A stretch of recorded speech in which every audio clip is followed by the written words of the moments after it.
Hello everyone. आज हम sentence में काइंड्स, टाइप्स और फॉर्म्स के बारे में पढ़ेंगे। बहुत से लोगों को ये समझने में प्रॉब्लम होती है कि काइंड्स, टाइप्स और फॉर्म्स क्या हैं। पिछले वीडियो में आपने देखा काइंड्स के बारे में पढ़ा था। उसमें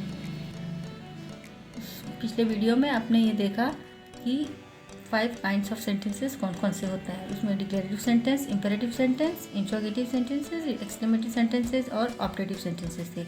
अब हम पहले देखेंगे कि काइंड्स मतलब होता क्या है। काइंड्स का अर्थ होता है प्रकार।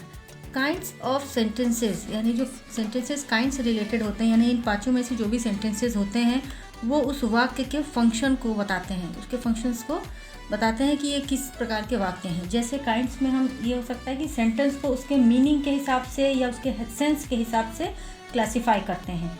इसका मतलब है कि जो सेंटेंस लिखा हुआ होता है उसमें कोई क्वेश्चन पूछा जा रहा होता है या कोई सडन फीलिंग बता रही होती है या कोई उसमें कोई थिंग के बारे में होता है, जैसे कोई गुड थिंग हो या बैड थिंग हो उसके बारे में बताया जाता है। तो सब sentences are kinds of sentences. और काइंड्स ऑफ सेंटेंस को हम प्रकार बोलते हैं और टाइप्स भी प्रकार ही होता है। नेक्स्ट देखिए टाइप्स ऑफ सेंटेंस। टाइप्स होते हैं टाइप्स ऑफ सेंटेंस। जो सेंटेंस होते हैं इसके सेंटेंस जो होते हैं ये स्ट्रक्चर बताते हैं, सेंटेंस का स्ट्रक्चर कैसा है। उस सेंटेंस में टाइप्स में हम सेंटेंस का स्ट्रक्चर देखते हैं। याद रखिए काइंड्स के जो सेंटेंस होते हैं वो सेंटेंस के फंक्शंस को बताते हैं कि सेंटेंस में जो वर्ड्स दिए गए हैं उनका क्या फंक्शन है, वो क्या एक्सप्रेस करते हैं। और स्ट्रक्चर जो होता है ये सेंटेंस लिखने का तरीका होता है, एक सेंटेंस किस तरह से लिखा गया है। ये अंतर होता है इन दोनों में, काइंड्स और टाइप्स में। टाइप्स के 4 टाइप्स होते हैं। देखिए सिंपल सेंटेंस होता है, compound sentence, complex sentence, compound complex sentence. तो ज़्यादातर ये काइंड्स जो होते हैं ये प्राइमरी क्लासेस में यूज़ किए जाते हैं और टाइप्स जो होते हैं ये हायर क्लासेस में यूज़ किए जाते हैं। आप चाहे तो इसका नोट्स भी बना सकते हैं। नेक्स्ट आ जाता है फॉर्म्स। फॉर्म्स का कोई दूसरा वर्ड नहीं है, फॉर्म्स का हो जाता है रूप, यानी किसी भी वाक्य का रूप। कोई भी एक वाक्य जो होता है उसके 3 रूप होते हैं। पॉजिटिव जिसको एसर्टिव सेंटेंस कहा जाता है, नेगेटिव सेंटेंस होता है और इंट्रोगेटिव सेंटेंस होता है। पॉजिटिव सेंटेंस को हम सकारात्मक वाक्य बोलते हैं, नेगेटिव सेंटेंस को हम नकारात्मक वाक्य बोलते हैं और इंट्रोगेटिव सेंटेंस को हम प्रश्नवाचक वाक्य बोलते हैं। पॉजिटिव सेंटेंस जो होते हैं ये हमें सेंटेंस में सकारात्मकता यानी किसी कार्य के होने के बारे में बताता है, कोई भी कार्य जो हो। नेगेटिव सेंटेंस जो होते हैं इसमें अक्सर करके नो, नॉट, नेवर ऐसे वर्ड्स का यूज़ किया जाता है, तो वो सेंटेंस जो है नकारात्मकता प्रकट करते हैं।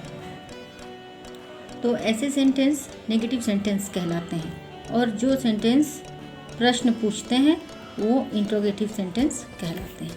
तो आइए पहले आज हम फॉर्म्स के बारे में और जानें। एग्जाम्पल्स आपको दिए जाएंगे तो उससे ये क्लियर हो जाएगा। फॉर्म्स ऑफ सेंटेंसेस को समझने के लिए कुछ एग्जाम्पल्स यहाँ नोट किए गए हैं। इसके थ्रू आपको ये समझ में आ जाएगा कि फॉर्म्स ऑफ सेंटेंस क्या होते हैं। जो भी बताया गया है आप लोग को, पॉजिटिव, नेगेटिव और इंट्रोगेटिव, जिसके एग्जाम्पल्स देखिए इस तरह से हैं। पहला, द अर्थ इज़ राउंड, ये एक पॉजिटिव सेंटेंस है। अब इसी सेंटेंस को हम नेगेटिव में जब चेंज करेंगे तो हो जाएगा the earth is not round, तो ये हो गया एक नेगेटिव सेंटेंस। क्यों? क्योंकि यहाँ पर नॉट का यूज़ किया गया है, तो ये नेगेटिव सेंटेंस में चेंज हो गया है। सेम सेंटेंस को अगर हम इंट्रोगेटिव में चेंज करते हैं तो देखिए कैसे लिखा जाएगा, इज़ द अर्थ राउंड, तो ये हो गया हमारा इंट्रोगेटिव सेंटेंस। इंट्रोगेटिव सेंटेंस के लास्ट में क्वेश्चन मार्क का यूज़ होता है। नेक्स्ट देखिए एग्जाम्पल, ट्रुथ इज़ ब्यूटी, ये पॉजिटिव सेंटेंस हो गया। सेकेंड इसी सेंटेंस को हम नेगेटिव में चेंज किए नॉट लगाकर, तो हो गया truth is not beauty, so this sentence becomes a negative sentence. And last one is interrogative sentence, the same sentence is changed into interrogative, is truth beauty, and this sentence ends with a question mark, so this is an interrogative sentence. One more example, finding fault is easy, this is a positive sentence. Then finding fault is not easy, by using not the sentence changes into negative. And the same sentence when changed to interrogative,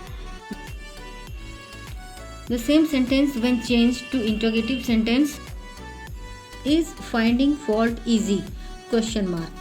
so this sentence is change into an interrogative sentence.